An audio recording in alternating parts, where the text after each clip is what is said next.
21st of Ramadan, the 23rd and the 27th. These are the 3 days which are popularly believed that it is on one of these days that the Quran was revealed. So I come now to the story, the Night of Power. Muhammad was raised for 5 years by a Bedouin foster mother in the wild and unrelenting desert of Arabia. His father Abdullah had died on a trade journey soon after his marriage and before Muhammad was born.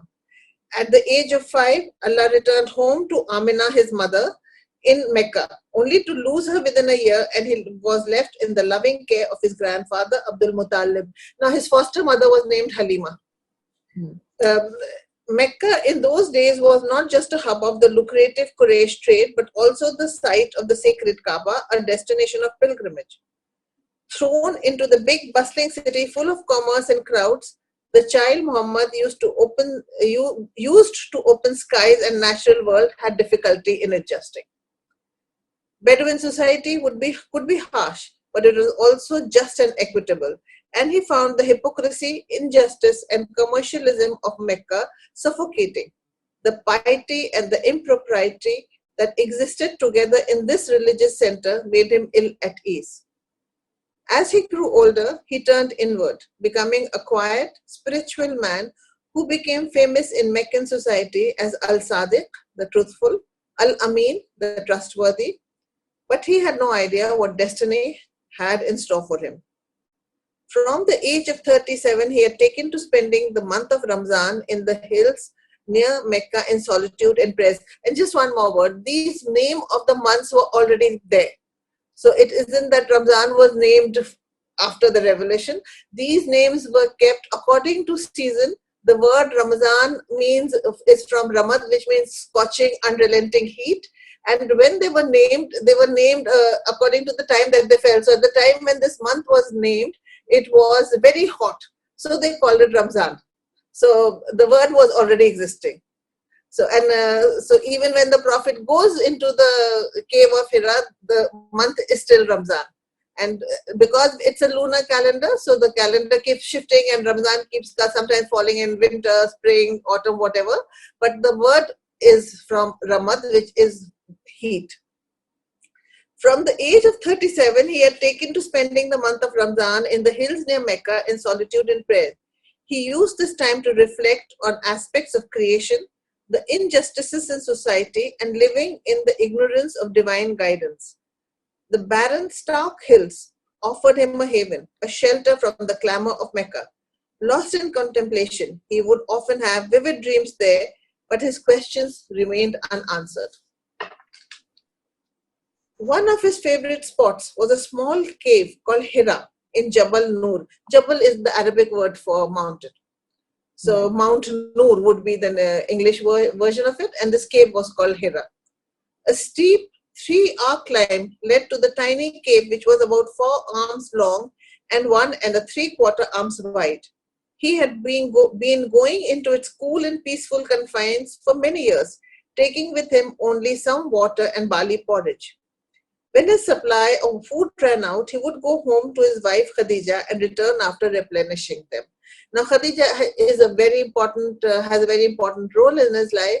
He worked for her. She was one of the most successful traders of Mecca, and her caravans went with goods to Syria and Yemen and other countries. She appointed him as his manager, and later on she was so impressed by his honesty and by his conduct that she sent a proposal to him and they got married. And Khadija was 15 years older than him. And so she plays a very big role in his life, and also as far as Islam is concerned, she was the first to convert. Right. One night, as he lay fast asleep in the cave, he was woken up by the vision of the angel Jibreel. The angel appeared to the devout Muhammad in all his glory, his great wings stretching from horizon to horizon, eyes like blazing torches, and face glowing like lightning in a storm-filled sky. With a voice like thunder, Jibreel commanded Muhammad, read. The Arabic word would be Iqra, read. Trembling with fear, fearing that he had somehow perhaps become insane, Muhammad replied that he couldn't read. Jibreel seized Muhammad and pressed him down till he could no longer breathe. Then he released him and repeated, "Read." And again Muhammad replied, "I am not one who reads." So he pressed him once more until Muhammad could no longer bear it. Then Jibreel released the helpless man and said again, "Read." When Muhammad gave the same reply, Jibreel enfolded him in yet another crushing embrace. Muhammad thought that he would die. The angel let him go a third time and said, "Read. In the name of thy Lord and Cherisher, who created man out of a mere clot of congealed blood. Proclaim, and thy Lord is most bountiful. He who taught the use of the pen, taught man that which he knew not." Now this is the 96th surah of the Quran. These first verses of the Quran to be revealed to man instructed him to proclaim Allah's message to human, whom Allah had created from a congealed clot of blood. Muhammad was to proclaim the bountiful God's greatness that had given humans the power to gain knowledge of new things every day. However devout and sincere a man might be, a visit by an angel in his angelic splendor is unexpected and even frightening. Until now, Muhammad's dreams had been philosophical and spiritual. His prayers had been a solitary man's seeking. He had received no revelation, no hint that Allah had marked him out. A command from God asking him to proclaim and preach God's message was thus beyond his understanding. He did not know what to do. He came running down the mountains, white-faced, disoriented, trembling with fear, and went to the comforting presence of his wife Khadija. Cover me up, he cried, as if he had become a child again. She covered him with a blanket and tended to him and waited for him to return to calmness. Muhammad later told Khadija that he felt he had become Majnun or possessed by spirits, and had even contemplated throwing himself down from the cliffs. He wasn't sure whether he had seen an angel and not a jinn. Now, to continue further, let me just make a differentiation between what are angels and jinns. As per Islam, God created three kinds of creatures. One are angels who are made out of light.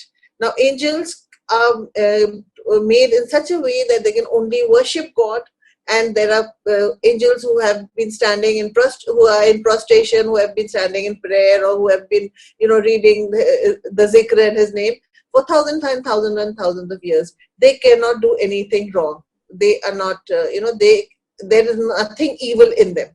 They can only worship. Then there is the jinn.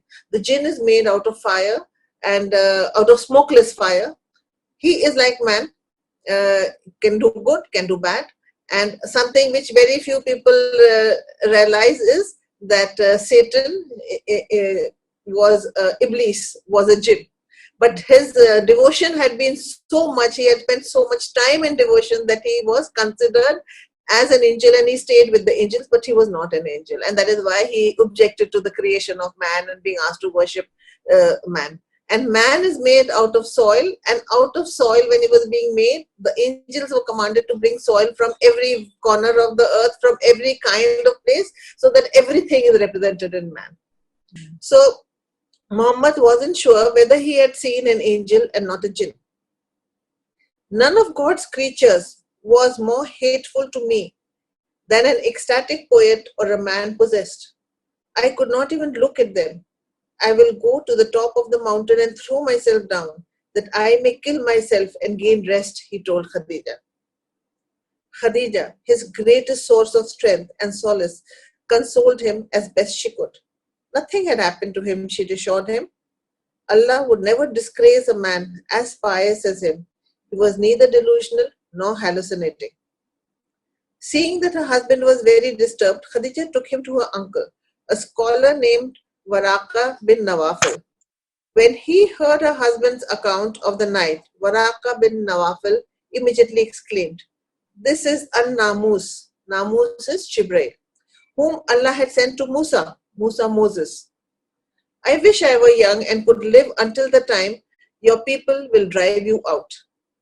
Now this happened when the Hijrat, when Muhammad had to leave Mecca and go to Medina because people were hostile to him in Mecca. So Muhammad asked, bewildered, but will they drive me out? Waraka bin Nawafal was an old scribe and a convert to Christianity who had translated the Injil, Bible, from Hebrew to Arabic. He had told Khadija before her marriage that Muhammad was the unlettered prophet the Bible predicted would come after Jesus as a messenger and prophet of God with revelations. Waraka heard the fear in Muhammad's voice, but he could not lie to him. He replied gently that a prophet such as he would naturally be treated with hostility and enmity. Waraka promised to support the prophet when that time came, provided he lived that long. Sadly, he died a few days later. The revelations were not repeated for some time. Some say for a few days, some say 6 months, some say years. Muhammad was in the throes of despair. What happened in the cave?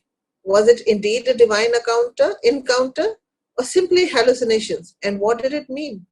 What did God want of him? He returned again and again to the mountains, searching for answers, tempted to leap off the cliff. But each time he heard a voice, "O Muhammad, you are the apostle of Allah, and I am Jibreel."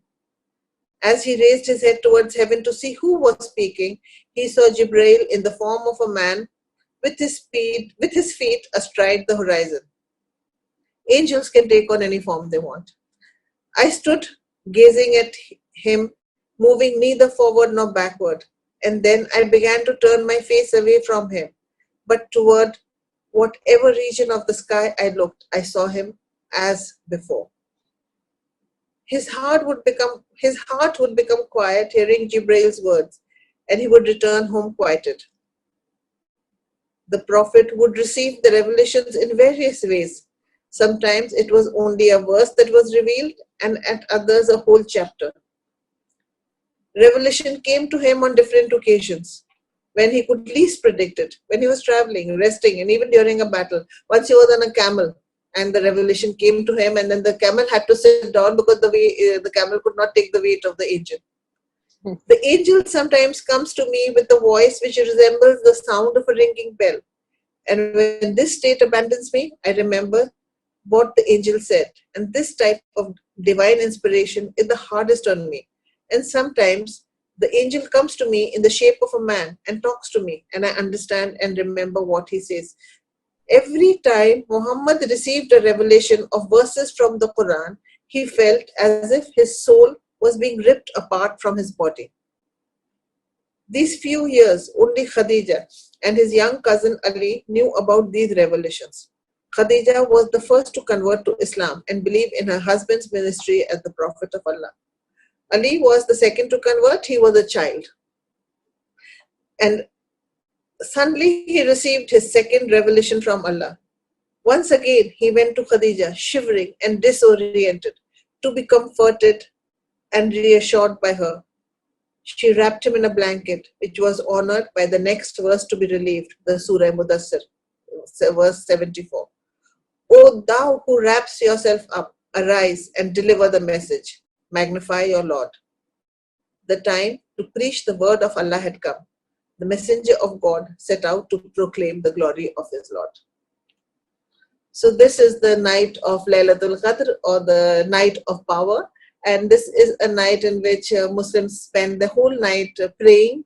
And this year, all those who are listening and would be praying, I appeal to you, please pray at home. We've always prayed in mosques, but this year, because of the coronavirus and because of all the restrictions in place, please pray at home. And even Khana-e-Kaaba, Masjid-e-Nabawi, all these great mosques have been closed out because protecting your life is your first responsibility, and protecting the life of others is the next. And as the Quran says, if you harm one or if you kill one innocent man, it's like killing humanity.